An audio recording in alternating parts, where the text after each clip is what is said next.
Olá pessoal, tudo bem? Eu sou a professora Adriane Leonardo e este é o canal Português em Detalhes. Na aula passada eu falei para vocês que agora existe aqui no canal uma seção com aulas para o ensino fundamental. Lembrando que essas aulas são complementares pelo próprio momento que nós estamos vivenciando no país. Nós vimos na aula anterior a introdução sobre o sujeito, nós vimos os tipos de sujeitos determinados, vimos o sujeito simples, o sujeito composto e o sujeito elíptico, desinencial ou oculto. Se você não assistiu a essa aula, você pode clicar no link que eu vou deixar aqui na descrição.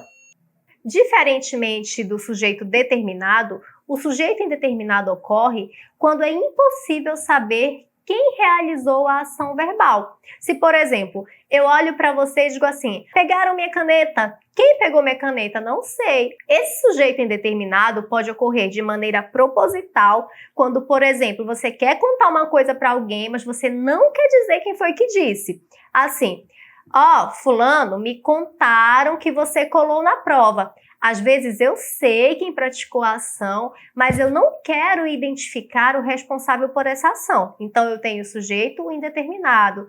Levaram meu carro, quem levou? Não sei. Falaram mal de você, quem falou? Não sei. Então isso é o sujeito indeterminado.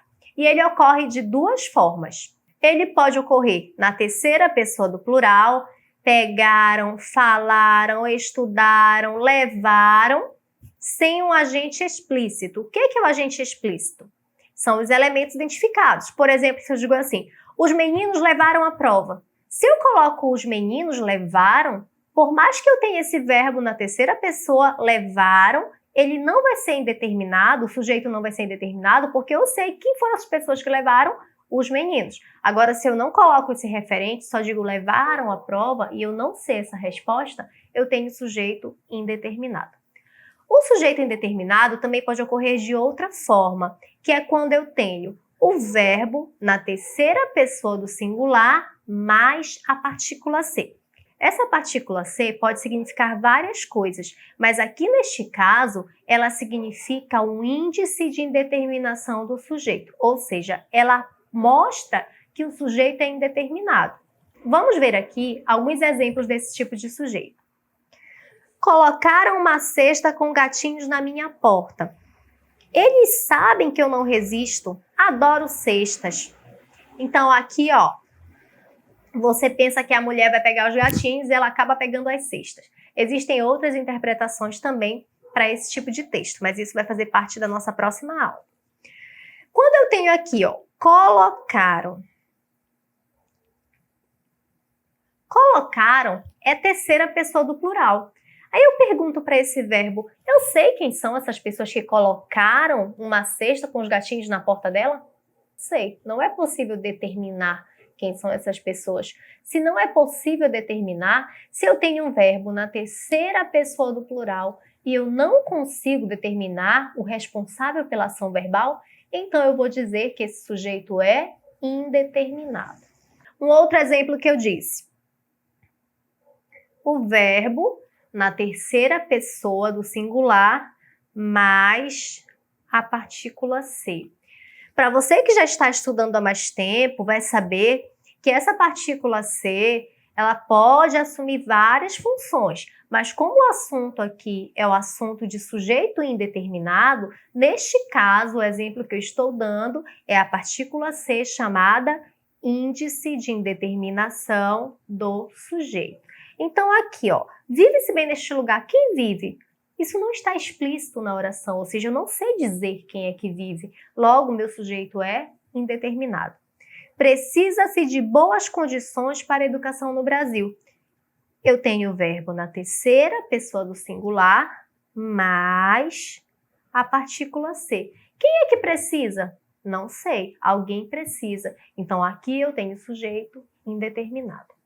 Existe também o sujeito inexistente, ou seja, a oração sem sujeito. Ela vai ocorrer com os chamados verbos impessoais. Quais são esses verbos? O verbo haver, no sentido de existir. o verbo fazer e também o verbo haver indicando o tempo. Então, se eu digo, por exemplo, faz tempo que não a vejo. Esse verbo fazer, como ele indica tempo decorrido, não vai haver sujeito justamente por essa razão.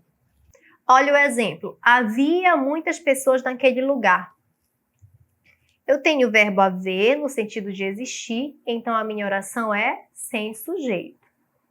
Também vai ocorrer oração sem sujeito com fenômenos da natureza. Choveu, ventou. Por exemplo, choveu muito hoje. Quem é o sujeito? Oração sem sujeito. Alguns alunos, quando eu pergunto assim, quem choveu? A chuva. Quem choveu? Deus. Mas não é para fazer esse tipo de raciocínio, tá, gente? Quando eu tiver fenômeno da natureza, eu vou ter, então, oração sem sujeito. Só prestem atenção numa coisa. Quando esse verbo estiver no sentido figurado, ou seja, no sentido que não é aquele do dicionário, a oração não vai ser sem sujeito. Por exemplo, choveu doces na festa. Esse chover está falando da chuva, do fenômeno da natureza? Não. Então, em choveu doce na festa, a oração não é sem sujeito. A oração contém o sujeito. Aí eu pergunto, o que é que choveu? Doce. Eu tenho uma resposta. Já para o exemplo, choveu muito hoje, eu não posso dizer que a chuva choveu, porque aí eu tenho fenômeno da natureza e a minha oração é sem sujeito. Espero que vocês tenham entendido a aula. Na próxima aula, nós vamos resolver algumas questões dos tipos de sujeito. Existe ainda o sujeito em forma de oração, mas que nós não vamos abordar neste momento. Um grande abraço, até mais!